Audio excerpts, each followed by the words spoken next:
My medical misadventure. Lisko MacMillan. Most of you, at some point in your lives, have thought you were switched at birth. I sure have, for a moment, or two, or like a decade. But then every time I screw up in life, one of my parents will tell me I am so like the other.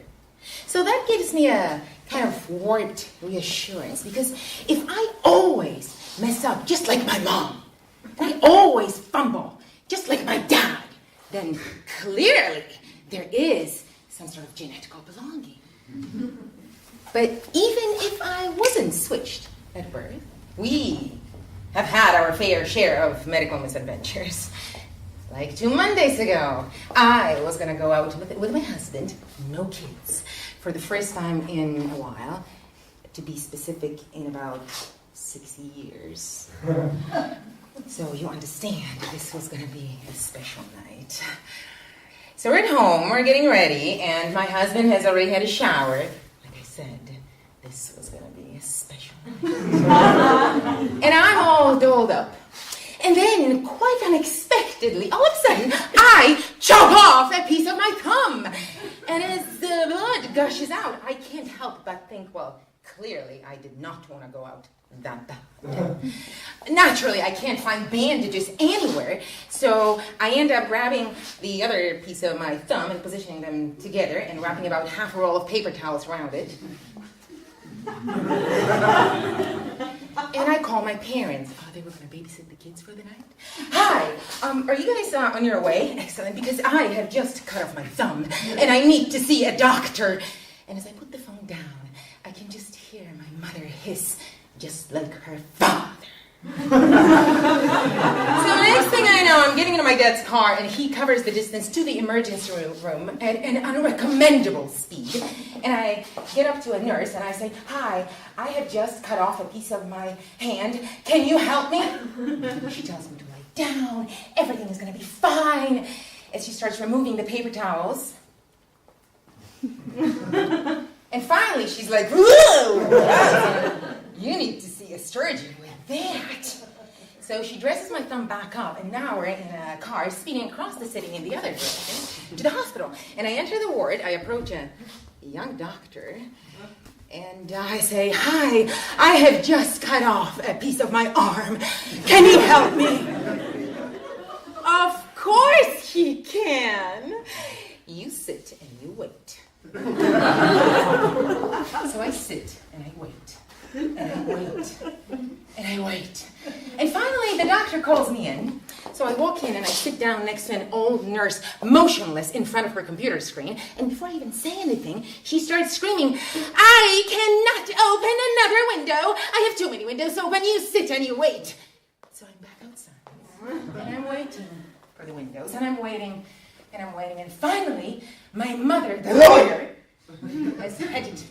So she marches right in, and she goes, my daughter has been sitting out there for way too long. After this is over, I want your name, she points to the young doctor, and your name, she points to the old nurse, and she marches right out. But the young doctor follows her out, only to shout, oh yeah? And after this is over, I want your name. And you, he points to me, hold your arm up. Just then, perfect timing, the old nurse calls me in. I go in, I sit down, I hand over my ID, and she starts typing my last name. M-A-C. Ooh, I just had it. M-I-L-L-L.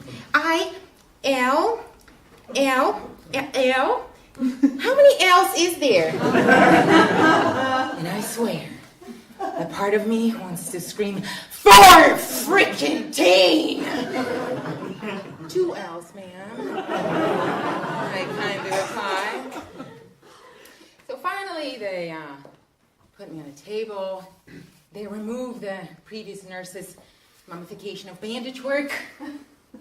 And the young doctor stabs me with an anesthetic that I swear goes right through my nail. And before the painkillers even start working, he's done stitching me up. And minutes later, as we're leaving the hospital, my mother, myself, and my father, I make sure I write down the doctor's and the nurse's last name. And I can just hear my father hiss behind my back, just like her mother. So minutes later, as we get to the parking lot and the painkiller has finally kicked in, I volunteered to drive. And seeing that I'm in a hurry to get home and tell my kids, yes, I will live, and ask my husband if we're going out again, ever, in like 6 years maybe.